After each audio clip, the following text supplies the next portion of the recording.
Merhaba, bugün Kuzey Kıbrıs Türk Cumhuriyeti'ndeyiz. Yani siyasi gündem epey hareketli, özellikle de yaklaşan Cumhurbaşkanlığı seçimi öncesi. Evet, ortam oldukça ısınmış durumda. Elimizde de bu gündemi anlamamıza yardımcı olacak kaynaklar var. Bir ses kaydı özeti var, güncel tartışmalar ve diplomatik temaslarla ilgili. Bir de Avrupa Parlamentosu Milletvekili Panayiotou'nun Cumhurbaşkanı Tatar'la yaptığı röportaj ve sonrası hakkında bir haber metni. Hadi bu konuyu biraz açalım. Başlayalım o zaman. Kaynaklara bakınca ilk göze çarpan Cumhurbaşkanı Ersin Tatar'ın diplomatik alandaki adımları.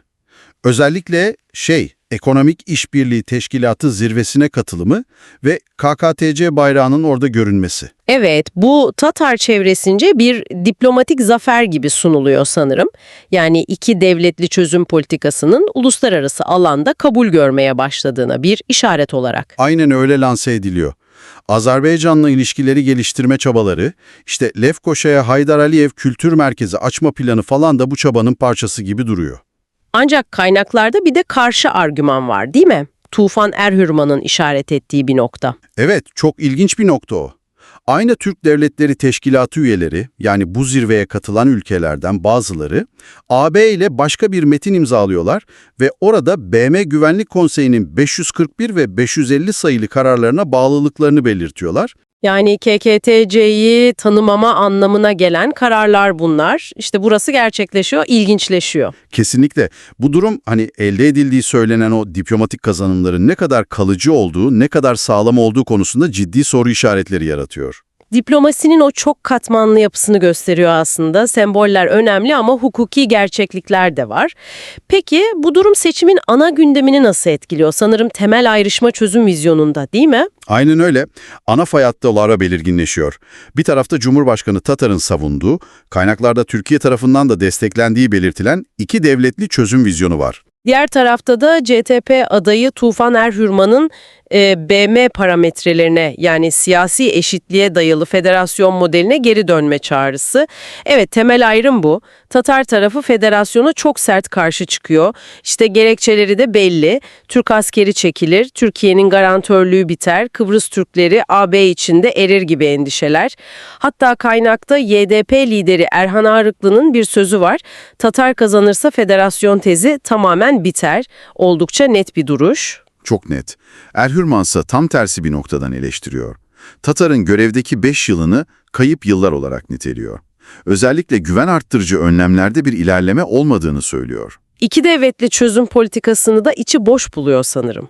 Yani topluma somut bir faydası yok diyor. Evet, mesela diyor ki bu doğrudan uçuş, doğrudan ticaret talepleri yeni değil ki. Yıllardır konuşuluyor ama sonuç yok.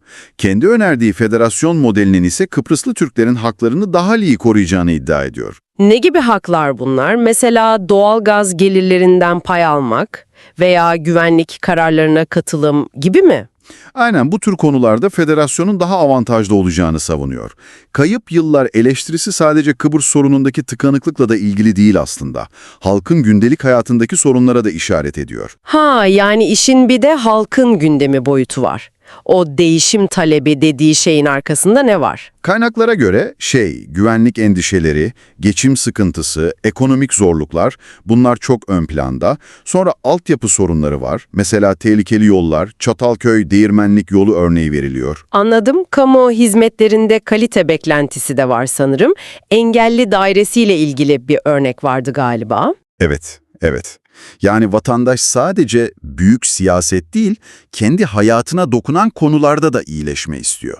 Erhürman da bu sorunları mevcut yönetime karşı bir performans eleştirisi olarak kullanıyor doğal olarak. Bu genel gerginliğe ek olarak bir de spesifik olaylar var tabii. Şu Fidias Panayiotou'u olayı mesela. Evet, o olay çok konuşuldu. Rum AP Milletvekili Fidias'ın Cumhurbaşkanı Tatar'la röportajı ve sonrasında yaşananlar. Fidias'ın iddiaları vardı, tehditler aldığını, hatta kız arkadaşının fiziksel saldırıya uğradığını falan söyledi. Doğru. Olayın kendisi de zaten garipti. Röportajın bayraksız ortamda yapılmasını kendisinin istediğini, Tatar'ın da kabul ettiğini söyledi.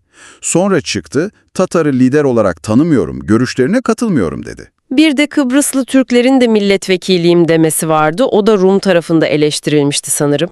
Evet, Kendisine yönelik Erdoğan'ın maşası suçlamalarına karşılık Tatar'ı Erdoğan'ın kuklası olarak nitelemesi de tansiyonu iyice arttırdı tabii. Ama amacı olarak da Kıbrıslı Türklerin düşüncelerini dünyaya göstermek istediğini belirtmiş. Karmaşık bir durum, bir de Şener Levent olayı var değil mi? O da gerilimi tırmandıran bir başka konu. Kesinlikle. Türkiye'den iade talebi ve buna karşı gelişen tepkiler ifade özgürlüğü tartışmalarını sürekli gündemde tutuyor.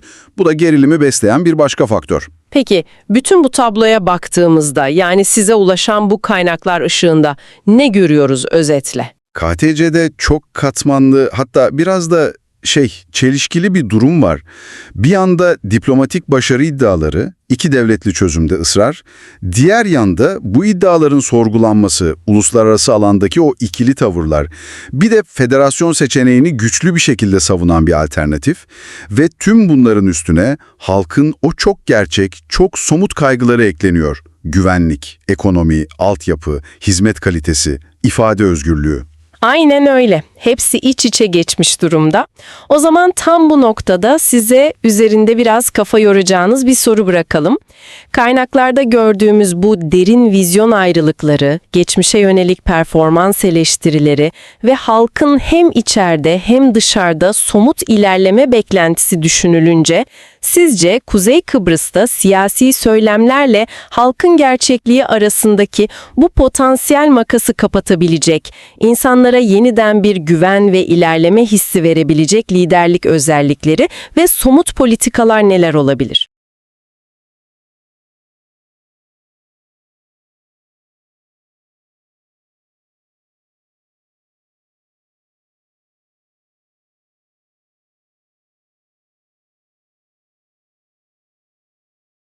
Welcome back to the deep dive.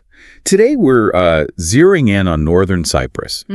It's a place often in the headlines, but, rarely understood in its full complexity. We've pulled together quite a stack of sources, official statements, parliamentary reports, some really deep news analyses. Yeah, quite a mix. And our mission today is really to try and cut through some of that noise. That's right.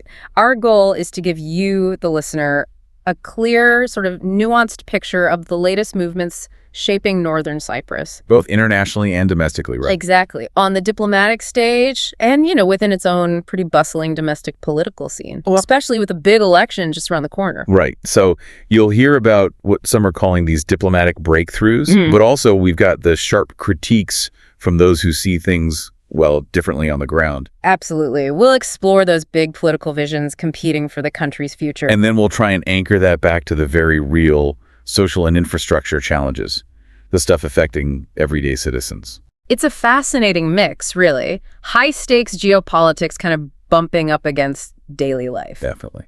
So let's get into it. Okay, let's kick things off with what President Ersin Tatar recently called a diplomatic victory. This was at the Economic Cooperation Organization Summit, the EKO Summit in Hunkendi, Azerbaijan. Yeah.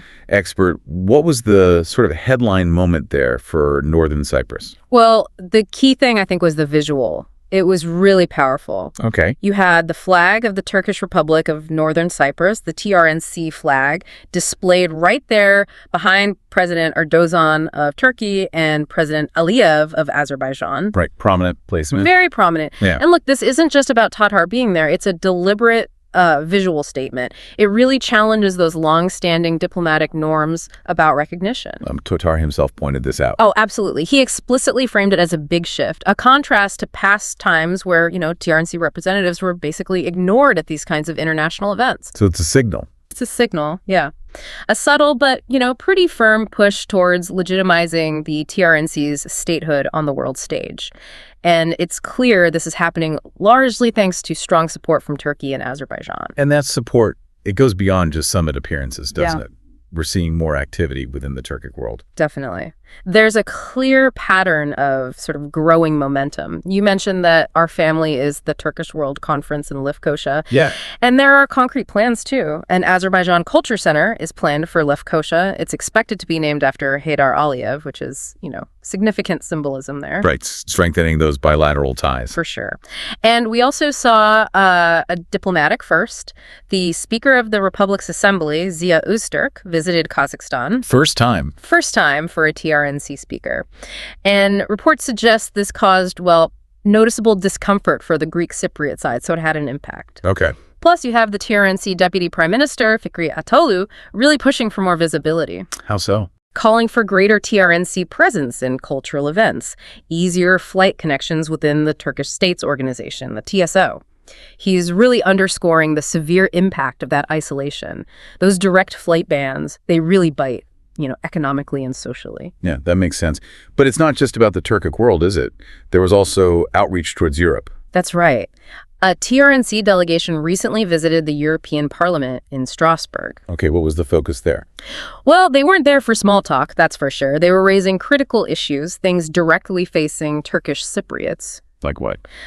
Human rights violations, the really complex property crisis, citizenship issues, especially for children of mixed marriages, and even Schengen membership. So putting their case directly to EU parliamentarians. Exactly. And their core message was pretty clear. They argued that the Greek Cypriot side's unilateral actions are actively blocking constructive efforts to solve the Cyprus issue. So it wasn't just airing grievances, it sounds more strategic. I think so. It was definitely a strategic move to push back against the sort of dominant narrative and really highlight the Turkish Cypriot perspective within those European institutions. And Turkey's stance on this? Well, backing them up, Turkish Defense Minister Yaşar Güler reaffirmed Turkey's firm position against any unilateral Greek actions in the Aegean and Eastern Mediterranean. And Vice President Cevdet Yılmaz also voiced strong support for TRNC parliamentary diplomacy. So a coordinated effort, it seems. It looks like a coordinated effort to, increase the TRNC's international footprint. Okay, so Northern Cyprus making some waves internationally. But what's happening inside the country is, well, just as crucial, isn't it? Especially with this presidential election coming up on October 19th. Absolutely. And this election is really being framed as a defining moment, a real crossroads for the future direction of Northern Cyprus. And you've got two main visions clashing. Right. Sharply contrasting visions, yeah. On one side, you have President Ersin Tatar. He's championing the two-state solution. And he's pointing to those diplomatic moves we just discussed. Exactly. He points to these recent, quote-unquote, diplomatic victories as proof that his path is working, that it's gaining traction, gaining public interest. He argues it's the successful way forward. Okay, but then there's a strong counter-narrative. Oh, definitely. Tufan Erherman, he's the leader of the Republican Turkish Party, the CTP, and a presidential candidate himself. He offers a really sharp critique. How does he frame it? He describes Tatar's last 5 years essentially as a lost period. A lost period. Wow. Why? Well, he argues there's been just a glaring absence of official negotiations on the Cyprus problem, a real lack of progress on confidence-building measures, things like opening more crossing points between the two sides. Okay. And he also questions how effective the TRNC's observer status in the Turkish States Organization really is. How so? He points out, look, some TSO members still publicly reaffirm UN resolutions that don't recognize the TRNC. So how much of a victory is observer status if it doesn't lead towards recognition? That's a fair question. So he's challenging that whole victory narrative. Yeah. Fundamentally challenging it, yes. And Erherman specifically targets Tatar's 3D policy, direct flights, direct trade, direct contact. Right. Erherman says, look, these aren't new policies. These are things all previous TRNC leaders have demanded for years. It's not some new invention of Tatar's. So old demands, new packaging. That's basically his argument. And from Erherman's viewpoint, this whole two-state push actually introduces huge complexities. Complexities like what? Well, think about sharing hydrocarbon rights in the Eastern Mediterranean. How does that work with two separate states recognized differently? Or what about Turkish Cypriot rights within the EU framework? Oh, okay. Things like the Green Line regulation that governs trade and movement across the divide. How does that apply? Or those citizenship issues for mixed marriage children we mentioned earlier. Right. He's essentially saying these supposed victories aren't actually solving the core problems or bringing tangible benefits for the people. So if Tatar wants two states, what's Erherman pushing for? Erherman is advocating for a solution based on UN Security Council resolutions. Which means A two-community, two-zone federation with two equal constituent states. He insists the will for a solution is there within the Turkish Cypriot community, and the UN needs to, well, uphold his word on this framework. Interesting, because UN and EU figures like Holger K., the personal representative, they've actually noted both sides seem to have drifted away from that federation model. That's the fascinating tension, isn't it? Both sides are sort of interpreting the UN framework and history differently. But Erdogan's vision for the presidency isn't just about diplomacy. What else is he emphasizing? He stresses the need for strong internal leadership. He argues the presidency has to actively tackle domestic problems. Like security and the economy. Exactly. He points to what he calls an alarming rise in sort of unknown crime types, drug use. He talks about the economy and the inflated construction sector, the high euro exchange rate hurting people, challenges in education, in health. Specific example. He even notes that the Republican Security Council, which should be dealing with some of these issues, apparently hasn't met much, or at all, under the current presidency.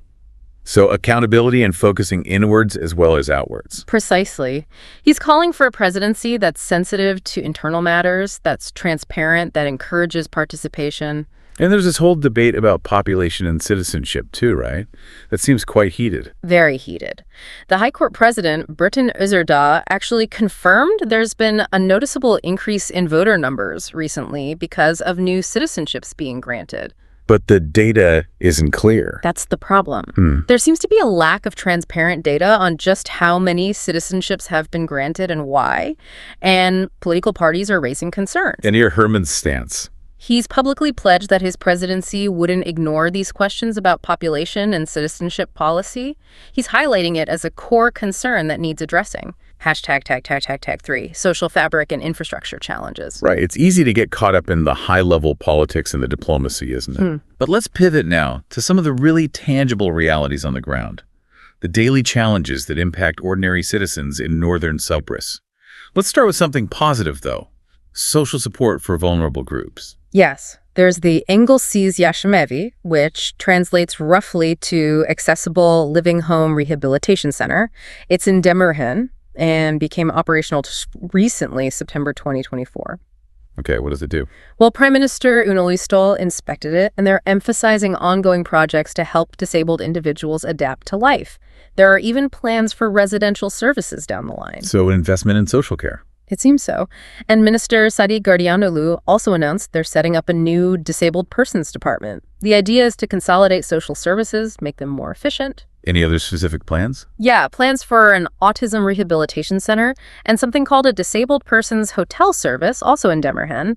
They're apparently training 18 staff specifically for these new roles. So a concerted effort there. It looks like a real effort to improve the quality of life for, a vulnerable part of the population. Okay, but then we have to talk about a major, frankly, life-threatening infrastructure crisis. Yeah. That's the Dermanlik-Çatake Mountain Road. Yeah, this is a really serious issue. It's not just inconvenient, it's become a site of recurring tragedy. The accident statistics are pretty stark, aren't they? They really are. 23 traffic accidents in just the last 6 months. And traffic fatalities, shockingly, have increased 2.5 times in the last 2 years. 2.5 times. Wow. What's wrong with the road? Well, it suffers from collapsing infrastructure, ground erosion, broken safety barriers, particularly in areas like Arapco. It's just deteriorating. And people know it's dangerous. Oh, yeah. What's incredibly frustrating and frankly deadly is that there's this broad consensus. Mayors, engineers, contractors, even hoteliers who rely on the road, they all agree an urgent, comprehensive fix is desperately needed. But it hasn't happened. Nope. Despite a history of various projects being proposed or started but never finished, dual lanes, 3 lanes, tunnels, widening schemes, the road remains fundamentally unsafe. And tourism is growing there, right? Making it worse. Exactly. New hotels are opening and they rely heavily on this route, so more traffic, more risk. It's this really stark paradox.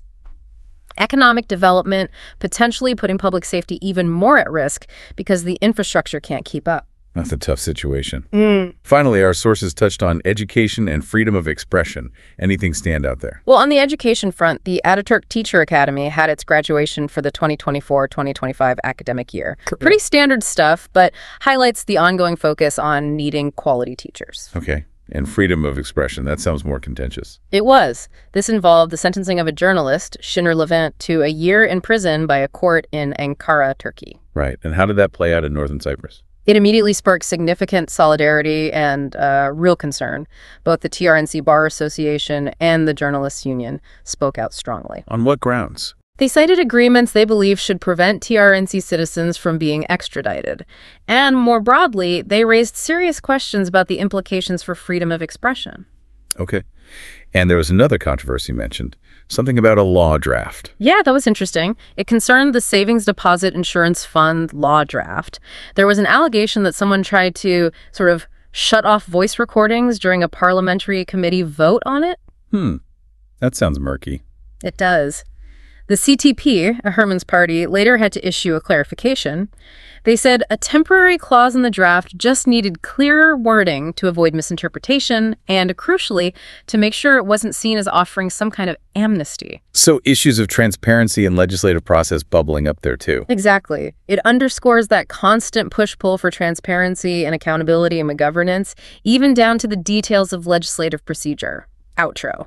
So quite a journey we've taken there. We've navigated the complex currents of Northern Cyprus today, from its very determined diplomatic efforts on the world stage Seeking that greater recognition and engagement. to the really intense competing visions for its future playing out ahead of the presidential election. And we've tried to connect all that back to those critical domestic issues affecting daily life. Yeah, from improving support for vulnerable citizens, Right. which is positive, To confronting really deadly infrastructure challenges like that mountain road. and safeguarding fundamental freedoms like expression, ensuring government transparency. Yeah. Hopefully, understanding these complex, often interconnected issues gives you, our listener, a much richer, more nuanced picture of Northern Cyprus than, any single news headline ever could. Absolutely. It really highlights a community's determination, doesn't it? To forge its own identity, address its internal needs, and navigate some very challenging diplomatic waters. Definitely. So maybe a final thought to leave everyone with. As Northern Cyprus stands at this crossroads, with its people pushing for more agency internationally and demanding more responsive government at home, what responsibility does the international community actually bear in addressing these deep-seated issues that continue to shape the island's future? That's a big question, something to think about.